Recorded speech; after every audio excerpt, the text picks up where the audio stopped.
Medicare debt. Just talked to someone a few days ago, and they were dealing with this. A lot of people don't know about it. It doesn't apply to a lot of people. Hopefully, it never applies to you, but want to get the word out on all things Social Security and Medicare. So, if you're new to my channel, my name is Weir. I ran the third busiest Social Security office in the country. In my kind of semi-retirement, I'm helping people, still helping people throughout the country navigate the system and get all the benefits they're entitled to. A lot of people are missing benefits. So this is a live broadcast. If you're watching this or recording, make sure you subscribe, come back when it's live, because after I talk about the Medicare debt, shouldn't take that long. I'm just going to do a general overview. Should take about 5 or 10 minutes, and then I'll open it up for all your questions about all things retirement, disabilities, spouse benefits, survivor benefits, Medicare, Medicaid, all the rest of it.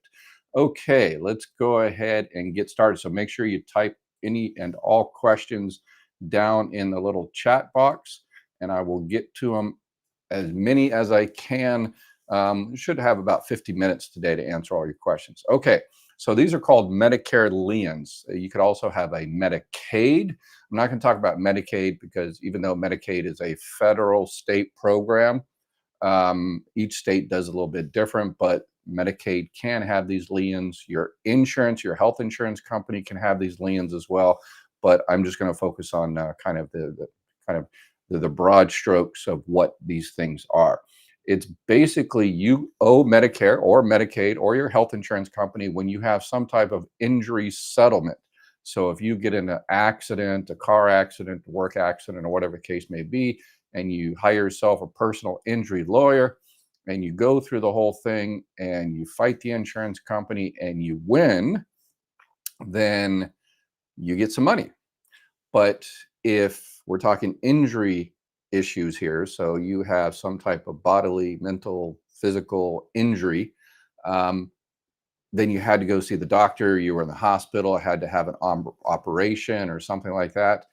And so if you have Medicare or Medicaid or private health insurance, you ever notice that when you go into these places, they say, is this work related? And they ask you a bunch of, kind of questions that, doesn't seem like it's necessary for your particular case while you're there that day for a sore throat or whatever. This is because of these type of situations. So they ask you those questions. And later on, if you win the settlement and you get, let's say, $1 million from the settlement, part of that settlement was for your medical costs, pain and suffering and whatever the loss of work or whatever the case may be. But part of it was also to cover your medical costs. But if Medicare or Medicaid or your health insurance company paid for that, you're essentially pocketing, insurance company, you win and they say, hey, okay, here's $1 million and $500,000 of that is for that surgery you had to do and all this kind of stuff. Medicare is saying, hey, excuse us, wait a second, Medicare paid that $500,000 and this person was smart and they got a Medicare supplement plan N or a plan G. And so the only thing this person had to pay was, $240. We paid the other $499,000. So that's kind of a profit in the pocket for you. So Medicare, that's why Medicare, Medicaid, health insurance companies say, hey, hold on a sec. That $500,000, that's actually our money. So they put a Medicare lien against your judgment. And how do they find out? They find out because they pretty much scare everybody. Medicare, Medicaid, insurance companies, they don't mess around with these Medicare liens. They've got an entire army of lawyers throughout the country and legal laws that mandate you. If you don't report these things, they can come after you. They can come after your lawyers. They can come after the insurer. They can come after anybody. And in Medicare's case, they can, if they sue you because you didn't report it and you didn't pay them the money and you just blew it or whatever the case may be, they can do a civil penalty judgment against you. And instead of the $500,000, it'd be $1 million. So they can do up to 2 times what what they were, the lien said. And the insurer themselves, whatever it is, the lawyers are also very vigilant about this. they immediately have to notify Medicare. There's a reporting system that they have to go into this reporting system and report that, okay, you have a injury settlement, case pending, and or a settlement coming. And if they don't, they will get charged $1,000. They could be charged up to $1,000 a day for not reporting that you're going to be getting. You don't do it because you're not familiar with that, but the insurers and your lawyers and the insurers lawyers and all that, they make sure the case is in the system, because if it's not reported, they could be charged up to $1,000 a day for not reporting it. So yeah, they don't mess around with these. You can negotiate these liens. So with Medicare, they just don't waive them completely. You can negotiate them down to zero. That's why this ever happens, you're obviously going to get a lawyer, and that's one of the discussions they will have. And says, okay, we're going to sue this particular company because of X, Y, or Z. And by the way, Medicare or your health insurance company or Medicaid is going to come after you because they're covering your bills for now. And when that happens, then we'll talk about my extra charges for renegotiating that lien. So again, this doesn't apply to a lot of people, but I've got over 500,000 videos, and I'm trying to get every situation out there, trying to start an entire database of information that you can go to. You just type in YouTube, go to my channel, and you can find hopefully answers for almost everything. So this is another addition to that database. All right, so it didn't take too long, about 6 or 7 minutes. Let's get into some questions, and make sure you type your questions down there. All right, let's see. The Imaginator, let's see. Hello, people. This should be an interesting day since it looks like retirement is going to be more of a problem. Like, we'll stay and work. Yeah, so Imaginator was going back and forth whether to work or not work, but it's it's common with a lot of people. Insurance, being without insurance until Medicare starts. Medicare starts at 65. So unfortunately, if there is the Obamacare Affordable Care Act, you can get those. You get subsidies, cost sharing. They're advanced premium tax credits. So basically, you put in how much you're going to make for this year, and the system will tell you how much type of subsidies you're going to get. And if you need help trying to find an Obamacare Affordable Care Act plan before you hit 65, or before your Medicare starts, if you're on disability. If you're on disability, your Medicare starts after 24 months. But if you need help with that, I've put together a team that is in about a couple of dozen states, and they're continuing to add more states. But in terms of Medicare, I've got a network of people that are contracted and licensed in all 50 states. So if you need help with Medicare, please reach out to it. I put a link in the bottom there. All right, let's see. Dave, applying for Social Security online, what needs to be done to receive the additional amount to match one half of higher work earners amount when they retire in 1 year? Didn't see anything on the application about this. All right, so yeah, you're talking about a spouse claim. So higher earners amount when they retire in 1 year. Yeah, so nothing can be happened until they actually retire. So what will happen is, it sounds like you're going to go ahead and apply for benefits on your own record, which you have to do, because this is not a surviving spouse claim. If it's a surviving spouse claim, you don't have to file benefits on your own record first. But it sounds like this person's still out there alive and kicking. So you have to file for benefits on your own record first. And then when your spouse files for benefits and starts their benefits, then you can file a spouse claim and get up to 50% of their benefit minus your own. So if you're entitled to 1,000 from them, and you're already receiving 400, then you'll continue to receive your 400 plus another 600 from them. How long does a reconsideration SSDI appeal take to decide, in your opinion? I have been waiting 8 months so far. Yeah, perfect. Kevin, thank you for answering that, or asking that question correctly. makes it easy to answer. Reconsideration, because you can file reconsideration on everything, but he mentioned SSDI. So that it's probably not a technical reconsideration. It's probably a medical reconsideration. And unfortunately, yeah, those nowadays are taking just as long as the initial decision, because what happens is, it's out of the local social security office. It's at DDS, the Disability Decision Service. That's a state agency. And another person is looking at it. So one person made your initial decision and denied it, sounds like, and a completely different person and that agency is looking at it, going over all your medical records and all that, and to see if the first person made a correct decision. So, but yeah, 6 to 9 months, unfortunately. When I took, the 100,000 or so disability claims I did when I worked at Social Security, yeah, we used to tell people about 3 to 6 months, but now Social Security is at a 27-year low in staffing. So it's only going to get worse, unfortunately. But 8 months, yeah, that's kind of pushing it.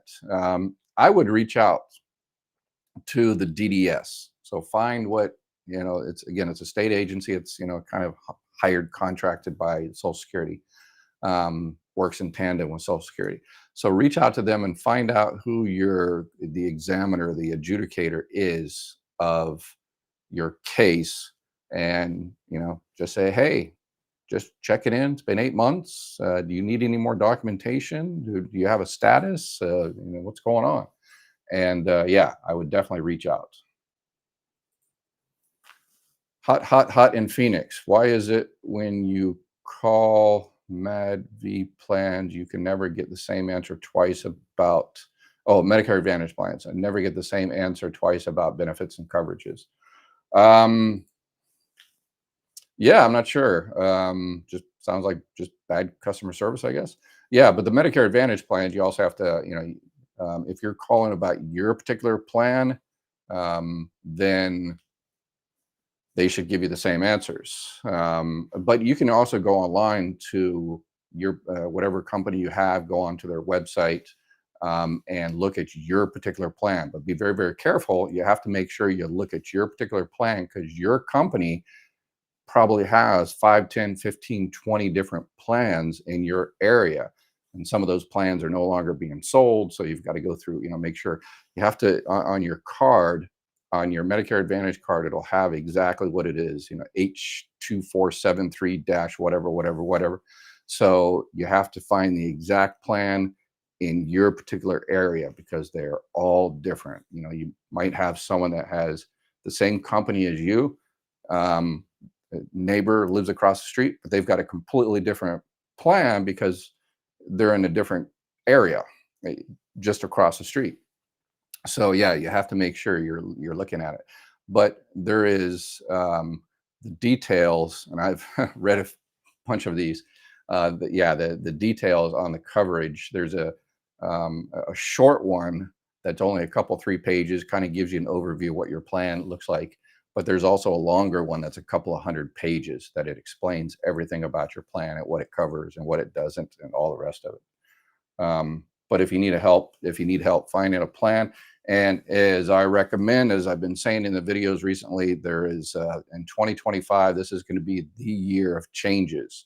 There's going to be a lot of changes next year based on a whole bunch of stuff I've talked about before. But if you've never reviewed your Medicare Advantage plan, this is definitely the year to do it. So if you need help, click the little button below that says get help, and you just click on the little link that says one-on-one Medicare help, and just there's an option in there where you say, I'm good now, but call me in October, and we'll call you in October and compare what you got with what's available in 2025. And if your plan is still the best plan for 2025, then you don't have to do anything.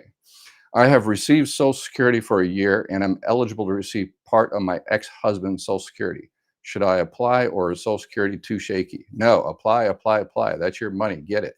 So as soon as your husband starts, files, if he calls up and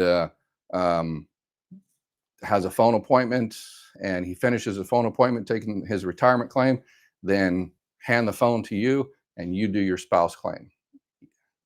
Easy, easy. Ed, what will we do without you? I appreciate that. Over 100 degrees in Phoenix. Yeah, ridiculously hot. All right, what needs to be? Okay, I already answered that. Let's see. Zippy. My sister turned 62 in a month. She's making a lot of time from work. She's missing a lot of time from work, but earns over SGA. She's going to get fired in hospital a lot. Can she file SSI and I think DI at the same time? Yes, you can file for retirement benefits and disability benefits at the same time. It's called a rib dib. I've got a video on that. But yes, long story short, she, because to get a decision on your disability claim, it takes anywhere from 6 to 9 months. People can't, live that long without money coming in. So they file a retirement claim, get some money coming in from the early retirement, 62. Or you can do it, this is 63, 64, and wait for your disability approved. And if your disability is approved, then it is reduced a little bit based on the number of months. So if you took, 2 or 3 months of early retirement, they'll reduce your disability by just a little bit, 10, $15 or something. So there's that. And remember, the first year, it doesn't matter how much she made prior to when she starts her Social Security benefits. So if she made $1 billion up until last month, that doesn't matter. If this month she stays under the $1,860, then she can start her retirement benefits this month. So as long as she stays under $1,860 per month for the rest of the year, and the next year she has to stay under over the annual earnings limit for the entire year. But if she's filing for disability, then she has to stay under the substantial gainful activity, which is $1,550. But if she's going to completely quit and whatever, then then she should go ahead and definitely file for disability if she has a disability that makes it unable for her to work. Vibrant, I'm paying more now on Medicare along with all supplemental coverage than I did for individual health insurance. I find that unbelievable, really. Yeah, probably because you got all the subsidies. Yeah, there is no subsidies, advanced premium tax credits. Obamacare has that, but Medicare unfortunately does not. The only thing that has is if you are having a hard time paying for your Part B premium, they do have the Medicare Savings Program that, but you have to be qualified for Medicaid. So you go down to the Medicaid office and apply. Low income, low resources. It's a welfare-based benefit, but if you need that, but it doesn't sound like that's an issue, that level. Let's see. Oh, I had that happen to me. After I settled my lawsuit, my health insurance put a lien on my case settlement. That happens with private insurance too. Thank you for all you do for us. Yes. So yes, private insurance, same type of situation that, they pay all this, thousands, tens of thousands of dollars out. And then they say, wait a second, you got reimbursed for what we paid for? We want our money.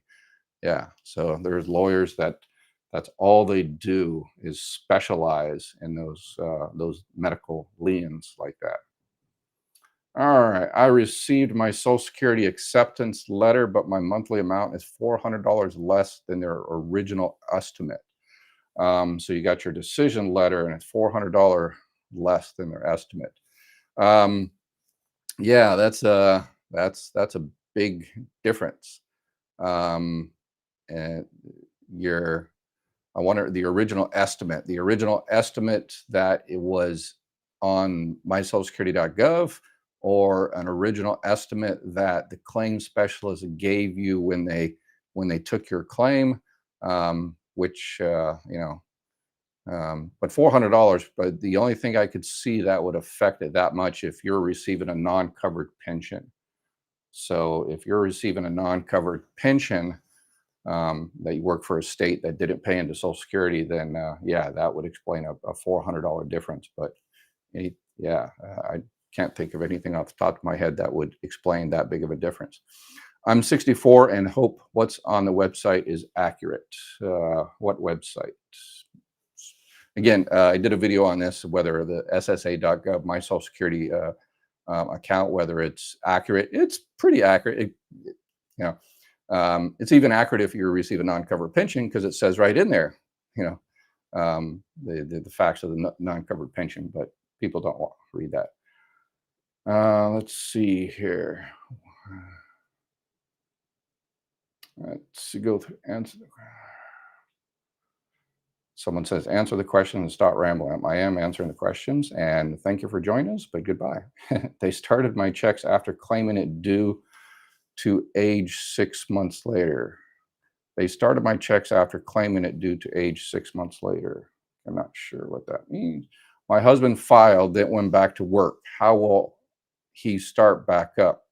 He will be 66 and 8 months in January. Okay, perfect. Yeah. All right. So if you filed early and then you went back to work and making over the annual earnings limit, then yeah, they will hold back $1 for every $2 you go over. The year you turn your full retirement age, they'll hold back $1 for every $3 you go over. But Social Security doesn't do it automatically, because you may have changed your mind and say, you know what, I'm going to wait until I'm 70 years old. So they don't automatically turn it on at your full retirement age. You actually have to go in there and tell them that you want it turned back on at your full retirement age, because they won't. Because again, they think you might be waiting for those delayed retirement credits. So you'll just have to, reach out to them and have them restart it. And I did a video on this a few days ago. It's called ARF, not ALF, ARF, adjusted reduction factor. The good thing is the benefit he was getting before will not be the benefit he receives, because he was receiving a reduced amount. Because if he took his benefit amount 30 months early, then it was a 30-month reduction. But if he only took 10 months of checks, then once he goes back in there and gets it restarted, the system will automatically recalculate it, and his benefit going forward will only be reduced by those 10 months he actually took checks. So that's automatic. So let's see. Does contacting the senators in your state help with getting approved for SSDI? It not for getting approved, but it does help in expediting things. If your case is taking too long, or anything related to Social Security, if you're having a bad experience with Social Security, and you just can't get any assistance whatsoever, and they keep telling you, then that's your political representatives. That's what they're there. That is their office. I wish they would take more responsibility for their offices in their district, but nobody's holding them accountable. So if y'all go out there and say, hey, wait a second, I've been waiting, this many months, and you have to wait 3 hours in the heat every time you go to that office. That is a federal office. You are our federal politician. Do something about that office. The Congress, and they're too busy, arguing with each other to do anything nationally, but hopefully they will be able to do something, locally, and all politics is local. My former husband is on permanent disability. I am 68, drawing on my own Social Security. Can I apply to get half of his? Yes, permanent disability. If you mean by Social Security disability, then yes, you're entitled to benefits on his record if you're not currently married and your benefit amount is less than half of his. So please call Social Security and say, hey, I want to file for divorced spouse benefits, and give them his information. If you don't know the Social Security number, no problem. They'll be able to find it. And they'll look and at his number, his PIA, his primary insurance amount. They'll look at your primary insurance amount. And if yours is less than half of his, they will set up an appointment and you'll get you some more money. So if he's been entitled to benefits for a while and you've just missed this, you might have missed a lot of money. So when you go down there, ask him for any type of retroactive benefits. If you called them, 6 months ago about this and they give you the wrong information or whatever, then you're protected for that 6 month period. So you can go back and say, hey, you told me 6 months ago I wasn't entitled to this benefit for whatever reason, and now I am. I want my money going back 6 months, and they'll give you a lump sum check for that one. All right. Let's see. Can I apply for my former spouse's Social Security disability? I am currently on Social Security. You can apply for his disability. You cannot apply for his disability, but as I just mentioned to this other person, um, you have to file for benefits on your own record first. If you're receiving benefits on your record, then you can file for a spouse claim on his. Thank you very much for this information and help. You're invaluable to all of. Thank you. Appreciate it. Cite your sources on Chevron allegations. Chevron allegations? Not sure what that means. The Supreme Court ruling on Chevron, and nobody knows how that is going to play out in terms of Medicare or Social Security, other than it's going to ruin customer service. I know that for sure. Since Medicare uses your last 2 years of income to determine how much you pay, what do you do if your income is reduced dramatically within that 2-year time frame? Yeah, so it uses actually not the last 2 years. It uses your income from 2 years ago, just because that's how there's a delay, and then there's a delay for next year, and so it makes sense why it's a 2-year thing. But yeah, if you've got a substantially, dramatically reduced income, then you file an SSA 44. It is a life-changing event for the IRMA, which is the income-related monthly adjustment amount, which is that Part B extra premium. So you just download the form SSA 44, and you say, yeah, 2 years ago I made $1 billion, but I quit that job last year, and now I'm not making that $1 billion anymore. And they will readjust your Part B premium. And if you've paid your Part B premium at that higher rate for the last however many months, they will refund that money. So easy, easy. I started collecting widows benefits at 6. When I was in the office applying, the worker told me to come back when my ex-husband retires and see if I could collect more.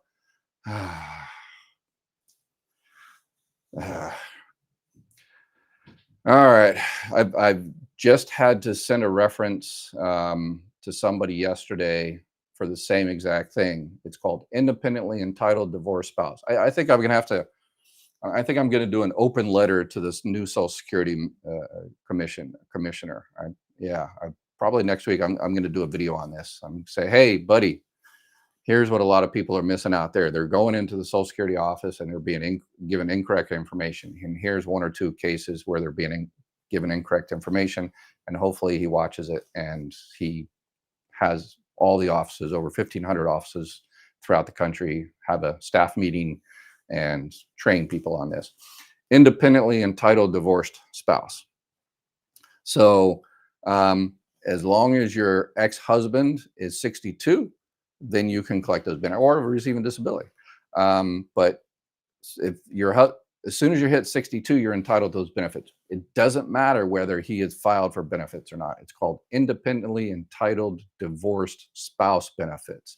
And you have to file for benefits on your own record, which you already have. And then if he's 62, you're entitled to that. It's reduced because you're going to be filing it early, but yeah. So I would go in there and tell them that, hey, I want to file for independently entitled divorced spouse benefits, and they hopefully this time the person will know what that is. But if not, say, hey, I need to talk to your OS, your operations supervisor, or your TE, your technical expert, and they'll come over to the desk and say, oh yeah, that's independently entitled divorced spouse. And then I would check out to see if you want that money back. So whatever they told you last year, 2 years ago, or however long it was ago that you had to wait, you've lost all that money. So you can tell them that, hey, look in your system. It's called VIP, visitor intake process. When anytime you go in the Social Security office, they put in your name and all that kind of good stuff. So you're in the system. Tell them to check VIP, and you'll see your name in there that you were, you came into the office on, September 5th, 2022, and you say, on that date, your person told me I can't apply until he retires. I shouldn't have been given that information. I want all that money back. And you understand that, if you do that 2 years back, then it's going to be reduced. Anytime you take money from Social Security, it's reduced. So, say at the first part, say, okay, if I go back there, how much are we looking at? How much a reduction it is? And then, okay, if I go ahead and start it today, how much is the reduction? How much is the benefit going to be? And then you can make your decision. And, with the understanding that, okay, it's reduced, $100, but then I'm going to get, all this money for the last 2 years and a nice big check, and I could use that and go to Hawaii or whatever the case may be, or buy Ed a beer, so you have to make that decision, and they have to abide by whatever decision you make. So yes, yeah, that's unfortunate. So many people are missing that information. SSI in California turning 65 September. I'm guessing a Medi is the only option. Well, it's not the only option, but probably a very, very good one. So you're on SSI in California, so you're probably on Medicaid as well, and then you're going to be eligible for Medicare.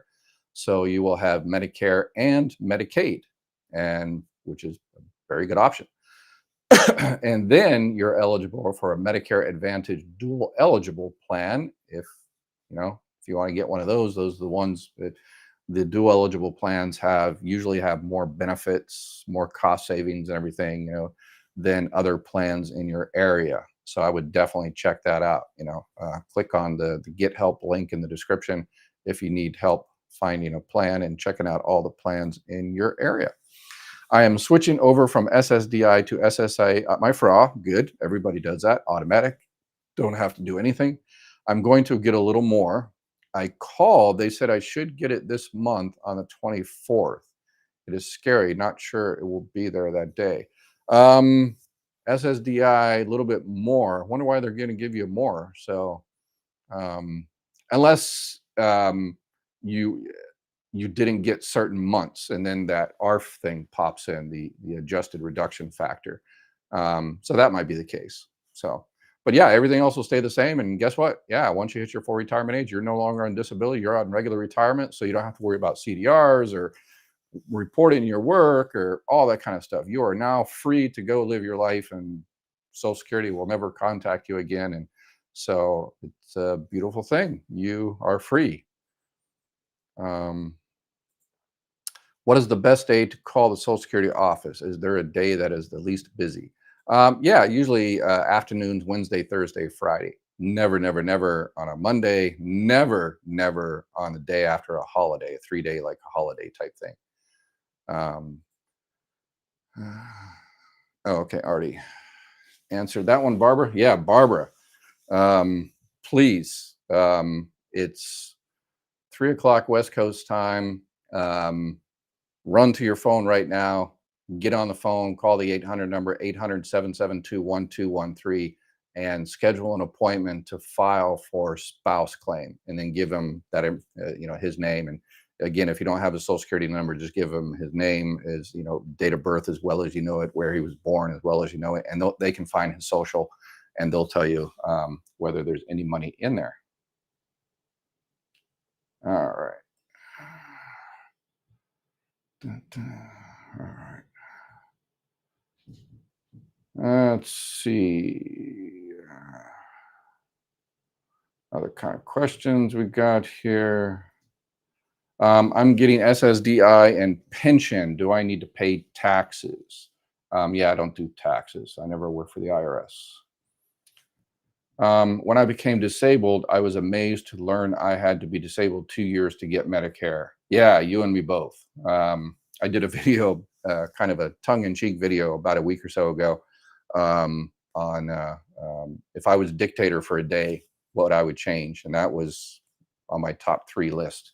Is come on, people on disability have to wait for 2 years for medical, yeah, for Medicare. Obviously you can get Obamacare during that 2 years, so it is available. If I start collecting Social Security and have minor children, do they get money too? Yes. I did a video on that. It's called the Family Max as well. So if you're receiving Social Security, disability, retirement, and if you have children under the age of 18 or that became disabled before the age of 22, then yes, they are entitled to benefits on your record up to 50% of your primary insurance amount. Let's see here. All right, got some political type of questions. If this person wins, if that person wins, I don't do that. Let's see if I answered all these questions. All right, so I've got all the questions on this platform. Let's go back to YouTube and all the rest of it and see what kind of questions we got here. Sherry, what's up, Sherry? If I start Social Security in August, does the earnings of approximately $22,300 start then, August to the year's end, or does it count the entire year? Yes and no. So you start your Social Security in August. If you're going to go over the annual amount of $22,320, then they can switch you to a monthly. So up until July, this month, so from January till July, you can make $1 billion, doesn't matter. But starting in August, because that's when you're going to start your money, is in August, even though you don't get your check until September, but that's for August. Starting in August, as long as you're under $1,860 a month going forward, you're good. So nothing is withheld in terms of $1 for $2 and all that kind of good stuff.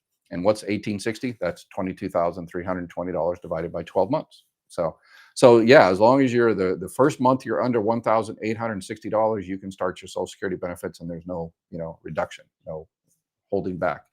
Next year you can't do the monthly thing like that. It's the whole year. So next year you have to stay under the annual limit, whatever next year's will be. We won't know until like October. If someone only has some $300 a month Social Security accrued at 62, what's the best way they can do at 62 to raise their Social Security to max possible by age 70? Yeah, there's a lot of videos out there on how to maximize your Social Security and stuff like that. Yeah, they're all, it's work more, pay more into the system, delay retirement, hit the lottery, and it's like, yeah, pretty much stupid videos. But anyway, they get a lot of views. But yeah, it's because that's the only way you can increase your benefit amount is, by working more and paying more in Social Security. But what we have found on this channel, in which we've found tens of millions of dollars for people, is that they're filing for the wrong programs. They're missing programs. They just think Social Security is retirement, my retirement, and that's it. But they forget about survivor benefits. They forget about disability. They forget about, obviously, independently entitled divorce spouse benefits, and all the rest of it. Medicare savings program, how Medicare works with Medicaid. So yeah, but yeah, if your benefit amount is only 300, then you can also file. If you're disabled, you can file for disability anytime. But if you're just regular retirement at 62, then were you ever married to anybody for 10 years or longer? Were you ever married to someone that passed away when you were married to them? And then once you hit 65, there is SSI, which is a welfare-based program, supplemental security income, and it's for people that are disabled or aged. So once you hit 65, then you can file for that, and this year the max you can get is $943. So for instance, and minus your own. So if they give you $943, they'll give you that minus your $300. So you get $300 plus the difference was at $643 from SSI. So for a total of $943. So, and then if you get SSI, you're automatically eligible for Medicaid, depending on your state, but mostly. And then watch the video I just did. It's an abbreviated video. I did 4 videos on living on Social Security alone with over 40 different programs, ideas to help you, make ends meet, make your life better. I just uploaded a shorter version where I talked super fast and went down the list, and there was no long introduction because so many people complain about my introduction, including myself. I suck at YouTube, but anyway, I'm getting a little bit better, a tad bit better. If you watch my videos from a year ago, it's yeah, oh gosh, really bad. All right. I mean, how much should they earn between 62 and 70, and how much could they expect to get at 70? How much should they earn? And let me see, is this a follow up? Another, okay. If someone only has 300 accrued at 62, what's the best way they can do it to raise their Social Security max by 70? I'm okay. I mean, how much should they earn between 62 and how much should they and how much could they expect to get at 70? Yeah, they depend. Yeah, that's um, you can earn $22,320 and collect Social Security benefits. You can pay up to $160,000 or so, and that's the max FICA. But Social Security determines your benefit amount by your high 35 years of earnings. So it's not your last year or 2 years; it's high 35 years of earnings. What is the max payback on widows when SSA office never made aware? Oh, the max back pay. Um, Usually 6 months is a retroactive, but yeah, never made you aware. That's the tough part. Um, that just not being made aware, yeah, won't do it, unfortunately. Um, Yeah, Social Security does a terrible job at that. There's sections in every office, the WIB rib, where they're supposed to send a letter and all that kind of stuff. But yeah, that's one of the unfortunate parts of why people are missing so much money, and that's why I'm here is, making people aware of all that. But you can ask for 6 months. However, just on the other one, if you had called them a year ago and asked about X, Y, and Z, asked about survivor benefits and were given incorrect information, then they can go back a year. We've had a few cases already this year where people have gotten over $30,000 worth of back pay because they, got incorrect information 2 or 3 years ago, and then Social Security went back and paid them all that money, and they got big, nice checks for over $30,000. So that's happened, and there's, I'm sure we'll find more every month of those, and hopefully yours is the case. Hopefully you called them, that person called them a year ago, 2 years ago, and asked about that. It's called protective filing. I've done a video or two of those on that one. My husband and I have been retired for some time now, and he makes over twice what I make. Is it too late to file for that? No, no, absolutely not. Yeah, you can file for spouse benefits, but remember, um, spouse benefits go off of the PIA, which is your primary insurance amount. So that's another place people lose money is they have a spouse or divorced spouse and they look at their check and they say, hey, I make this amount of money. And he or she says, oh, I make this kind of money, and pull out the calculator. Oh, this is not less than half. But you might be looking at two different things. Don't look at how much your benefit amount. Don't look at your MBA, as we call it, the monthly benefit amount. You look at the PIA, because your PIA is the benefit you would have received at your full retirement age. Your monthly benefit amount is how much you actually receive. If you retired early at 62, then it's reduced. So don't just look at your checks. You have to look at the PIA, the primary insurance amount. And it's like, how do I find that? You call the 800 number and say, hey, I want to file a spouse claim. And then the person on the 800 number will get your information, get their information, and they'll look and they'll see if there's any more money there. And if there's normal money, they'll say, yeah, there's not a claim here because there's no more money. If there is more money there, then they will schedule you an appointment. If my spouse begins getting disability income, could I, as her representative payee, have to file an annual report? Um, yeah, you're the representative payee, so once a year you'll get that little letter. It's a payee report. Don't sweat it. Those are it's a congressional mandated thing that is sent out to anybody that's a representative payee. It says, hey, we sent you $22,000 last year for this person's benefits. you know, you know, what did you do with it? I paid the rent and bought food. So that's, yeah. Um, People are always freaking out about those. It's, if this is your spouse or your natural children, just fill it out and return it. Forget about it. They're looking for fraud. They're looking for, if find out Child Protective Services comes in and takes the child and finds out the parent wasn't giving the benefits to anybody, or gambling the money away, and the kid was living out in the garage and with no food, and then they would take that as proof. And but yeah, just fill it out and return it. Forget about it. Unless you're not spending it on his welfare and all that kind of stuff, and then they might, someone might turn you in and they'll use that as proof. But yeah, it sounds like you're above board, and so just fill it out and return it. And just know the bureaucratic thing you have to fill out to yeah. Dr. Ware, would you ever consider doing a vlog on Social Security going privatized Wall Street? And what would you think that might look like? Oh, I think that would be terrible. I'm kind of a student of American history, and I know what happened during the Gilded Age, pre-progressive era. And the reason Social Security was started is, because of, you know, Wall Street, heads we win, tails you lose type of situation. So yeah, I don't think it should be privatized at all. Is there a lot of improvements that need to be made? Absolutely. But all right, I lost my job at 63. I have been living off my savings.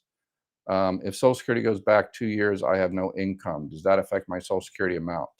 Um, 2 years. I'm not sure what you're talking about there. The 2 years, that's for the extra Part B premium. So you're 63, so that doesn't apply to you. Yeah, no, it's um, yeah, no relevance to any of that. Your benefit amount, your Social Security retirement benefit amount, is based on your high 35 years. So what happened 2 years ago is included that, but that's just one out of 35. So no, you're good. Unless you're receiving SSI, the welfare-based program, but doesn't sound like you are. So nope. Let's see. My husband died in 2020 at 62. He had been receiving SSDI for many years. I'm planning to apply for survivor benefits when I turn 60 this December. Do I get 71.5% of what he was getting? No, because he was getting the full benefit amount. You'll get a reduction. Yes, you'll get a full reduction because you're going to be due 60. So yeah, yours is going to be reduced quite a bit. But it's um, there's the widow's limb, that it would be also reduced because he was taking an early benefit amount, but yours is just going to be reduced because you're taking it early. So, and then when you go into Social Security, make sure you ask them about the calculation and say, okay, go in at 60 and find out how much the benefit amount is. And then you say, okay, what if I wait a year? What if I start collecting this time next year? And they'll change it in the system, takes 2 seconds, and they'll tell you exactly how much your benefit is the following year. And then also remember, you don't have to file for benefits on your own record. When you do a survivor claim, you don't have to file for yours first. You can hold off on yours and let yours continue to increase, and then switch over to yours at a future date if yours ever get to be more than his, based on work or anything like that. So, and you could also, file for benefits on yours, less amount on yours, get your benefits, but that, won't start till 62, and then wait for the reduction to end from survivor benefits. So when you go into Social Security, yeah, make sure they run all those options in your particular case. Yeah, it's hard to determine survivor benefits. Um, that's the most difficult thing because of the WIB limb and everything, which doesn't apply to you because he was receiving benefits because of disability. Let's see here. Okay, let's see. Took only about a third of the people watching right now have voted the video up so far. So yeah, please, everybody, like, so this information gets out to more people. Let's see. Would I get a PIA? Yeah, the primary insurance amount is his benefit. You will get his full benefit amount at your full retirement age.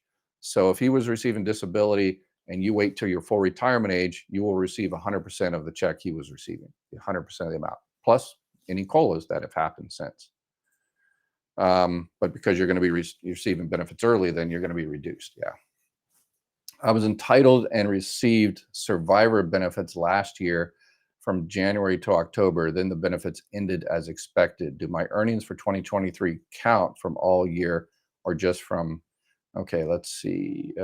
So you're entitled and received survivor benefits, and then the benefits ended as expected. Why did they end? Was it because you worked and reported worked, and they started holding back $1 for every $2 you went over? Um, do you file for your benefits, then go back in and file for X benefits? No, you can do it at the same time. Yeah, you do it at the same exact time. File for benefits on your own record, and then if your, was it, you say X or current X? Yeah. So if your X is 62 at that time, then you file for benefits. If they're already receiving benefits, if they're not receiving benefits, then you file for the independently entitled divorce spouse claim. And I have to tell you, Social Security employees kind of hate independently entitled divorce spouse claims because they're difficult to process. The system is not very good. It's not that easy. So I'm sure the employee might, give a sour face when they turn, independently entitled divorce spouse, but that has nothing to do with you. That's their own personal problem. So that's their job. Do it. When you say Social Security is based on your high 35 years, do you mean that they calculate your Social Security benefit based on the average of your highest 35 years over the? Yes. So they find your high 35 years of earnings, doesn't have to be consecutive, 1 year here, 1 year here, and then they index it for kind of an inflation, and they bring it in basically to today's dollars, and they average. It's called the average index monthly earnings. They find out how much your average benefit amount is, or how much your wages were throughout those high 35 years, and then they multiply it times these different bin points, 90% on this one bin point, there's a 32% on another bin point, 15% on another bin point, and that comes with that determines how your benefits, how much you will receive. Let's see. How do they catch people when they use fake Social Security numbers? Yeah, they eventually catch them. But as I did a video a few days ago about people that are in the country illegally using fake Social Security numbers, and the employers are supposed to check, but the employers, their bosses, need the people, so they don't check like they should. But Social Security has a system where they can check to see if it's a valid Social Security number for this particular person. But a lot of employers like, yeah, no, I need the worker, so I'm not going to do it. So it's blame the employer. But then they pay Social Security, and there's estimates of 10 years ago, the estimate was $13 billion. It's probably going to be $25 billion every year that's paid into Social Security, that the people that paid into it will never get because they're not here legally. They don't have citizenship or legal residence in the country. So that's a nice little donation to the trust fund. So there's that. Let's see. Let's encourage your viewers to share your live and invite more friends. I agree. Well, there's just way too many people out there not getting benefits. Oh my gosh, thank you so much. I had no idea he started getting his Social Security disability over a long time ago. Yeah, awesome. Yeah, definitely call up and get those spouse benefits. Mama Deb. Oh, Mama Deb, long time no see. Hi, Dr. Ed. If a person is struggling to work but is near their 65th birthday, is there an age you can no longer apply for disability? Full retirement is 65. Yeah, pretty much close to your full retirement age. Because there's a 5-month waiting period. So, but even at your full retirement age, if your full retirement age is 67, you can still file at 67 if you're alleged that your disability began over 5 months, a year ago, 2 years ago.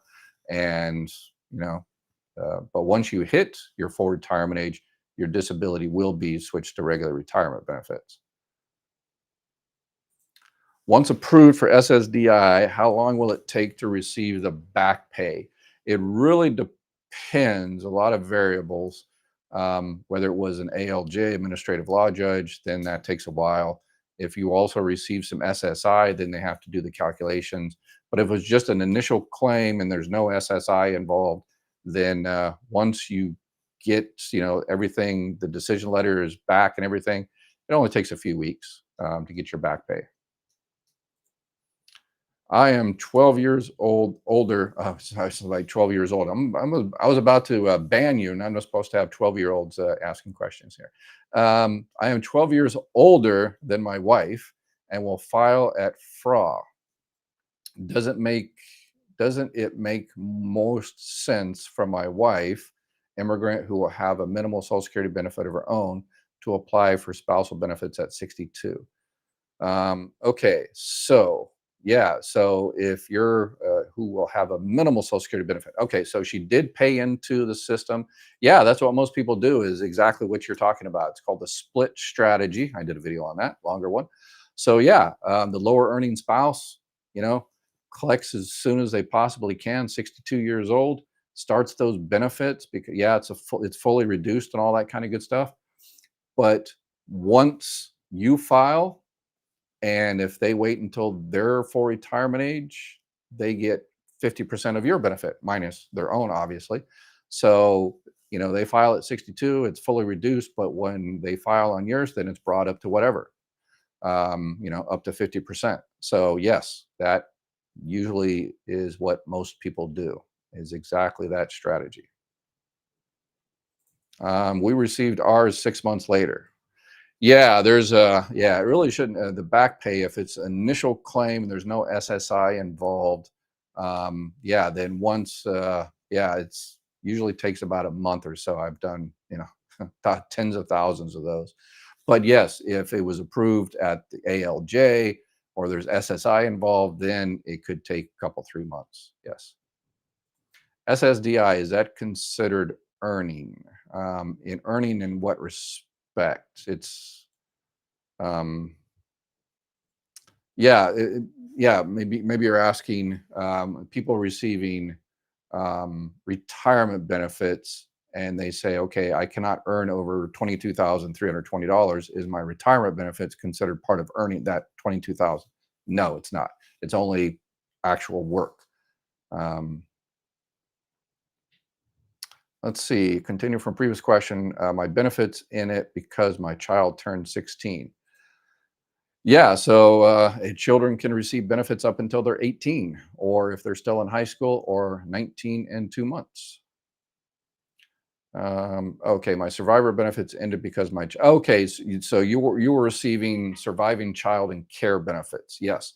So if you your children are receiving surviving child benefits, and one of those children are under the age of 16 or became disabled before the age of 22, and you're essentially staying home and or working a reduced amount to take care of them, you're entitled to what's called child and care benefits for surviving child, or auxiliary child, that is a children receiving benefits from a retired parent or a disabled parent. You could be entitled to what's called auxiliary child and care benefits up until the child reaches 16, or if they became disabled before the age of 22. Yeah, but if that child turned 16, then yeah, your benefits stop. um, so does your Social Security benefit count as income in addition to earnings in your FRA year to offset benefit? Okay, so yeah, I figured that was the question. So no, Social Security does not count their own benefits when it comes to that. Your information on widow's benefits I passed on to my sister, who had no idea she is eligible for it. She turned 60 in October of this year. Thanks again for your channel. All right, awesome. Afi. Perfect. Yes, get those benefits. I like it. Another successful. And I always say it's not me. I'm just doing these videos. It's y'all out there that share these videos and put them on Facebook and like and do all that stuff to teach the algorithm that these are important videos that need to get out there. So if it was just me here, nothing would happen. This is a team project. Nothing will happen until y'all share. Um, PTSD started 1970 as a child over mother's traumatic death. PTSD was unheard of at the time. Yeah. Any way to prove that now and collect off of parents' accounts? Um, in terms of, yeah, disabled a child under the age of 22, that'd be very, very difficult, if not almost impossible. I've never seen it go back that far, unfortunately. I mean, especially for mental health type of issue. Yeah, that would be very. I mean, but you could try. You could always, you could always try. If you've worked any time since 1970, then yeah, you wouldn't be able to get a disabled adult child benefits anyway because you worked and you're entitled to benefits on your own record. So you're no longer a disabled adult child. Divorce will actually receive 100% of her husband's Social Security benefits if he passes, regardless how long they've been divorced. Um, yes, a surviving divorced spouse can receive up to 100% of the husband's benefit amount. If you file at your full retirement age, then you'll receive up, 100% of that benefit amount. And regardless how long you've been divorced. Yep.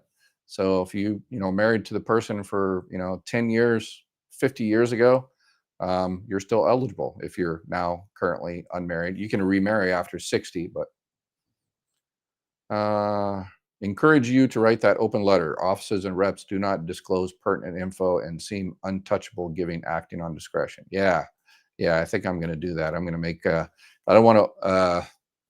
I'll probably pick like two or three things that a lot of people are missing. Is definitely the independently entitled divorced spouse, and one or two things. And yeah, sorry. Hello, Ed. I would like to go to work for SSA. Do you have any advice or thoughts on a position to start with? Yeah, if you've got college degree, they've got the claim specialists you can apply for. If not, there's a CSR, customer service representative.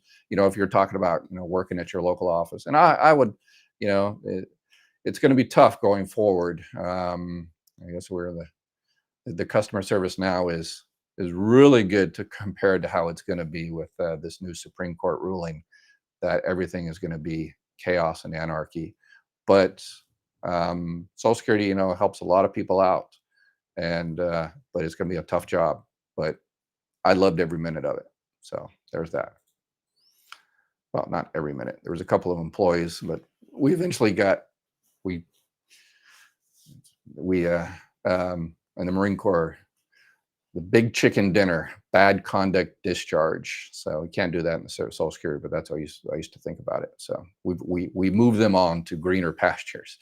But 99% of the employees are awesome in my office. If a person became disabled at 40 and husband will not file for Social Security, what can the wife draw? Does she still have to wait to draw from him? No. You have to be 62 and then he has to be 62. So yeah, that's it. Let's see to get spouse benefits.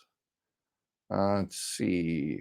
Recent surge in adult ADHD, a genetic disorder affecting the executive fund. Are the law? Does the Social Security consider this, and can one apply as survivor on parents? Yeah, under the age of 18, or you became disabled before the age of 22, you can get child benefits or disabled adult child benefits. SSDI was approved under the Compassionate Program. No SSI, no judge. Thank you. Yes, yes, because Social Security has a great program. Compassionate program is kind of an algorithm. I've done many of these where a person has come in and wow, I mean, disabled, terminal cancer, just in a car accident or something, and take the disability claim. And I've had quite a few that I take it in the morning, and by the end of the day, or when I walk back into the office the next day, it's approved. So yeah, that's a good system Social Security came up with the really, I guess, a slam dunk disability cases. I retired at 62, now at my full retirement age, claiming my ex-spouse benefits. Do I get 50% now or 30%? You're at your full retirement age, so you get 50%. Yep. Minus your own, remember. So you get up to 50%. Well, you will get 50% because you're a full retirement age. And then, yep. So make sure you file for those benefits. All right. Maybe make your letter a petition we can sign. Yeah. Yeah, I'll do it live. 'Cause I like doing the lives, and that way I can do whatever the topic of the day I want to pass on, and then I'm able to answer a lot of questions. And I hate doing video editing. It's just way too time consuming. So I've stopped almost all video editing. Even the one I just did on the all the different programs living on Social Security, that was in one take. So yeah, I video editing and all the fancy stuff out there. Y'all are beyond the fancy studios and editing and cute little pictures and all that kind of stuff. Y'all just want the correct information. So that's what if you want the fancy editing and cats and all that kind of stuff, go for it. You're not going to find that here. How much, this will be the last question, over an hour here. How much back pay or retro do you get when you file a year and a half after your husband has been get? Um, yeah, if your, if your husband has been getting benefits and you just didn't know about the spouse benefits, then yeah, it's going to be difficult to get retro because a lot of people are just they say no, I'm not going to get benefits. I'm going to wait until my full retirement age so I get the 50%. But if people said and then they change their mind 2 years later and they say, well, I meant to get it but I just didn't know about it, then everybody would want to get that back pay and stuff. So yeah, you would have to have a protective filing. It's called an open lead, that you called X amount of months ago or a year ago and asked them whether you can get benefits, and they gave you incorrect information. If that's the case, then they can go all the way back. All right, that'll do it for today. We'll see y'all